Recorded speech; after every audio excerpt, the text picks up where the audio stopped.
Then what says? It says Shakti-hraṣṇam, that they will be very decreased in their bodily strength. Then foremost, they will be ashraddha-dhānān. They will not be having any faith. They will be lacking in faith. Durbhagams. Durbhagam means that they will be very unlucky. Very unlucky. Yeah.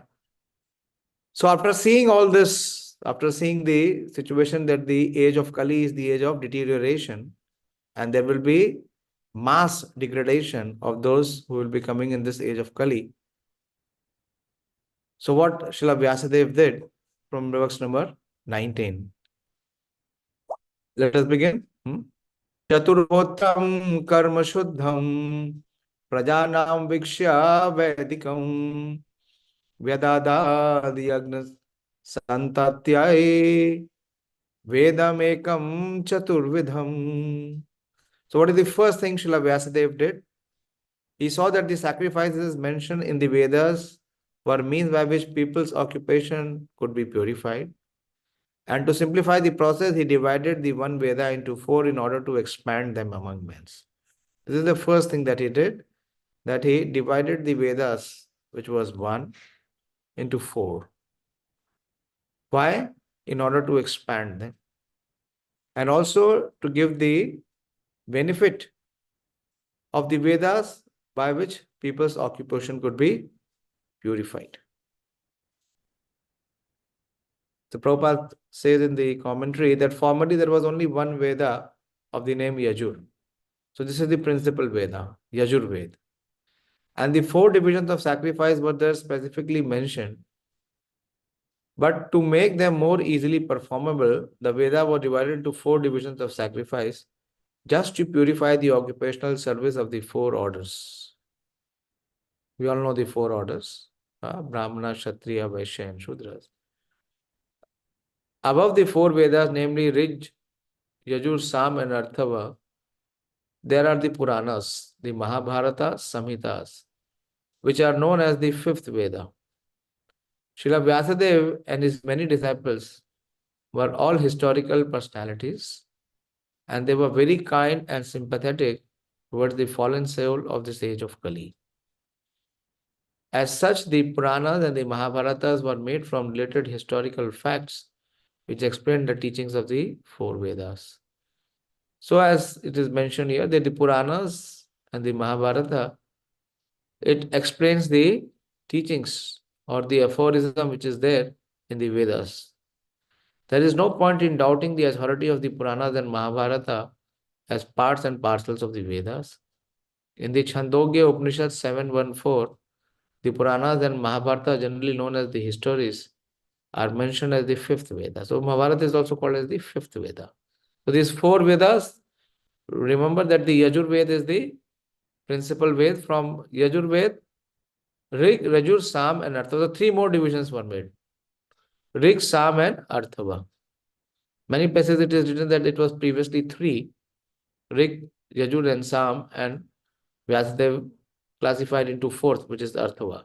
But what Prabhupada is writing here is very, very distinct and very clear, no ambiguity, that there was only one. And the verse is also saying. As if Vyasadeva is himself declaring. So this Śrīmad-Bhāgavatam is the gift of Srila Vyasadeva. So Vyasadeva is himself saying that what he did is vedam ekaṁ catur-vidham, that he divided the one Ved into 4.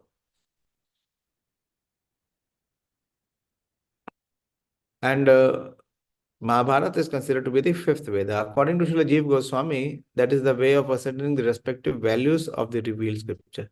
So one may say whatever, that has no value because this is himself being emphatically declared by Srila Vyasadeva.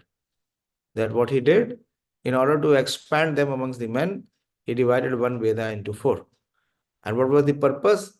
That the sacrifices mentioned in the Vedas, which people will accept and they will perform, observe, which will purify them, which will purify their occupation. And he simplified. And the other reason, 3 reasons are there. as we can see from the translation. First was that the sacrifices mentioned in the Vedas, which could be accepted and applied by people in occupation to be purified, to be spiritually advanced. And second is to simplify the process.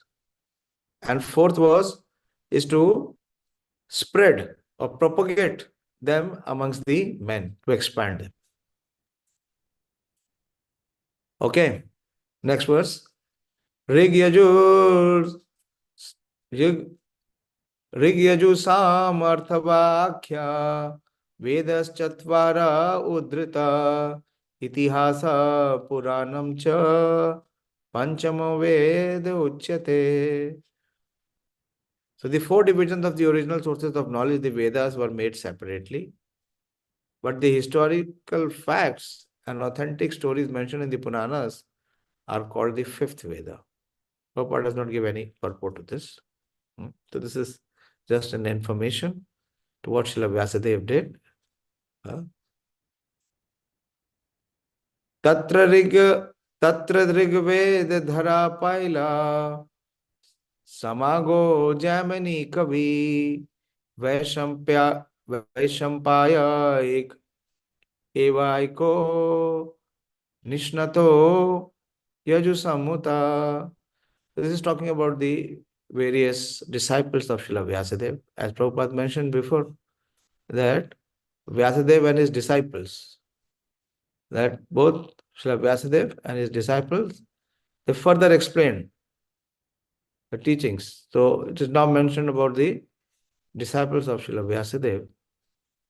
After the Vedas were divided into four, Paila Rishi became the professor of the Rig Veda.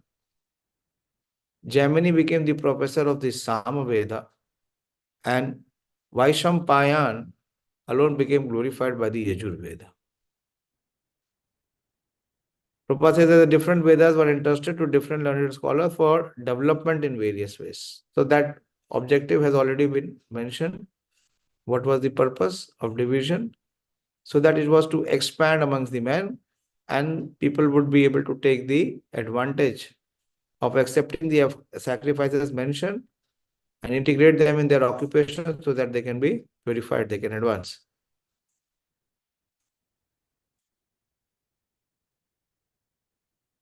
Then the three names are mentioned and three divisions are mentioned. That Paila Rishi for Rig Veda, Jaimini for Sama Veda, and Vaishampayan for Yajur Veda. So one is left. What is left? Arthava. Arthava Angrisham Rishi. Arthava Angrisham Asit. Samantur-durino muni itihāsa-purāṇaṁ pītāme Romaharshana. Further names and personalities are being mentioned who became allotted. The Samantu Muni Angira, who was very devotedly engaged, was entrusted with the Arthava Veda. And my father, Romaharshan, was entrusted with the Purāṇas and historical records. So we remember that this dialogue is happening between Suta Goswami and the assembled sages. So he says that even my father, Romaharshan Suta was the disciple. He was the disciple of Srila Vyasadeva, direct disciple of Srila Vyasadeva. In the Shruti mantras, also it is stated that the Angira Muni, who strictly followed the rigid principles of the Arthava Veda, was the leader and the follower of the Arthava Veda. So this history is being mentioned because what was the question? The question was that when, where, how, and on whose inspiration did Vyasadeva compile this Śrīmad-Bhāgavatam?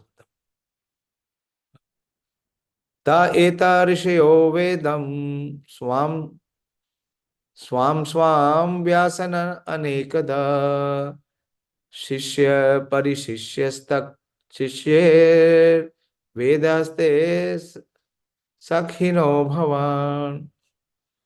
So about all these personalities, all these learned scholars in their turn rendered their entrusted Vedas unto their many disciples grand disciples, and great grand disciples. And thus the respective branches of the followers of the Vedas came into being. So the history is being given. How, when, where, and how. The original source of the knowledge of the Vedas. So the original source of knowledge is the Vedas. And what is Vedas? We discussed in previous section. Anyone remembers? Where does the Veda come from? What is the source of Veda? Who remembers?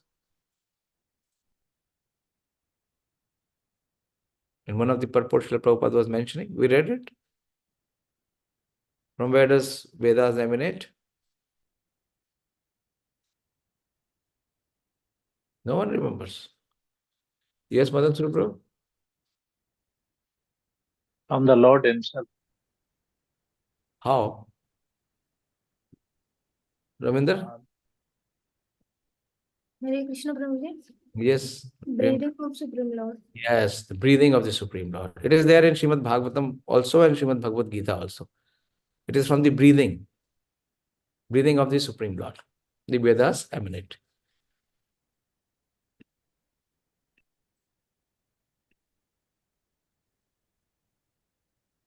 There are no branches of knowledge, either mundane or transcendental, which do not belong to the original text of the Vedas. That is a very, very important statement.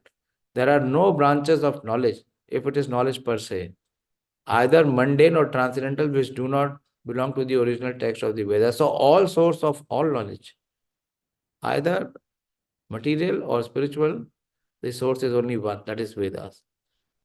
They have simply been developed into different branches. They were originally rendered by great respectable and learned professors. In other words, the Vedic knowledge divided into different branches have been distributed all over the world by different disciplic succession. No one therefore can claim independent knowledge beyond the Veda. So the source of all knowledge is Vedas. So Vedas is very vast. It's so vast that once I was here in the class of one very senior devotee, he was speaking his realization that Vedas constitute 10 to the power 10 number of verses. It is 10 billion. 10 billion. If you figure that out, how much it is. How much verses is 10 billion. To have that compiled in a written form, how many volumes of books will be there? Unimaginable.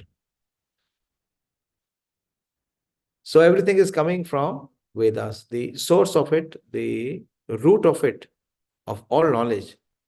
If it is avidya, if it is ignorance, then of course the source is not Veda. But if there is any branch of knowledge, the source is invariably only one, which is the Vedas. And the 4 Vedas are prominently mentioned here. Ta eva Veda durmedhe dhārayante purusher yatha evam chakar bhagavan vyasa kripana vatsala. Just the great sage Vyasadeva, who was very kind to the ignorant masses, edited the Veda so they might be assimilated by less intellectual men.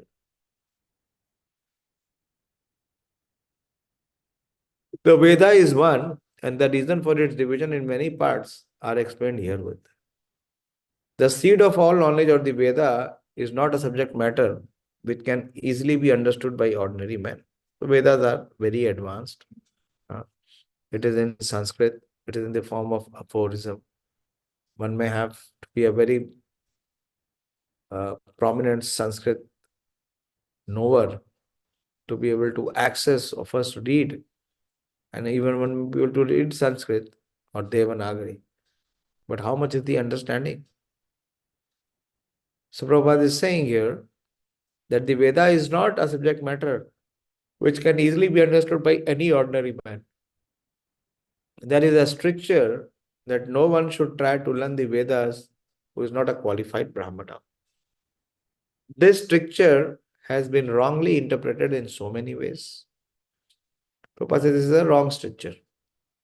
A class of men who claim Brahmanical qualifications simply by their birthright in the family of a Brahmana also claim that the study of the Vedas is the monopoly of the Brahmana's caste only.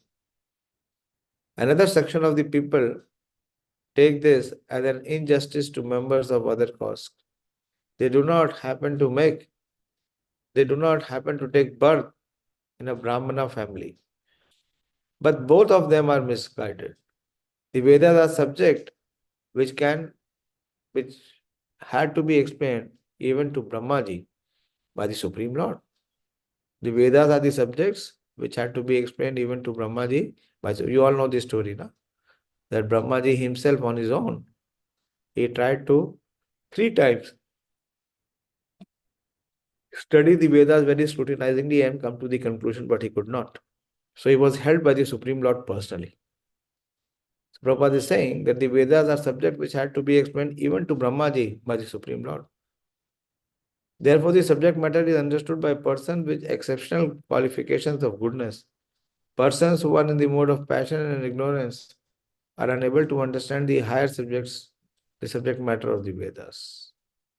The ultimate goal of Vedic knowledge is Sri Krishna, the personality of Godhead. The personality is very rarely understood by those who are in the modes of passion and ignorance. In the Satya Yuga, everyone was situated in the mode of goodness. Gradually, the mode of goodness declined during the Treta and Dwapar Yugas, and the general mass of people became corrupt. In the present age, the mode of goodness is almost nil. And so, for the general mass of people, the kind-hearted, powerful sage Srila Vyasadeva divided the Vedas in various ways so that they may be practically followed by a less intelligent person in the mode of passion and ignorance. So in this way it is being explained that how the Śrīmad-Bhāgavatam was introduced, how, when, where. So I'll stop here. I'm taking a short class. We covered few of the verses, short chapter. We'll continue to discuss tomorrow.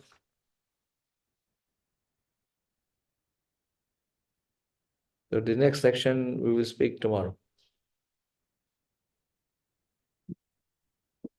Hare Krishna. Any question or any discussion?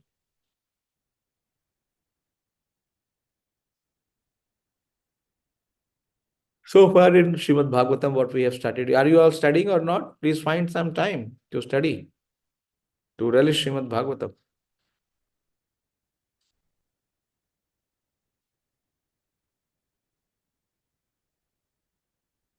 No one has any question? So I'll conclude today's class. Śrīmad-Bhāgavatam ki jai, Śrīla Prabhupada ki jai. All glories to the assembled devotees. Hare Krishna.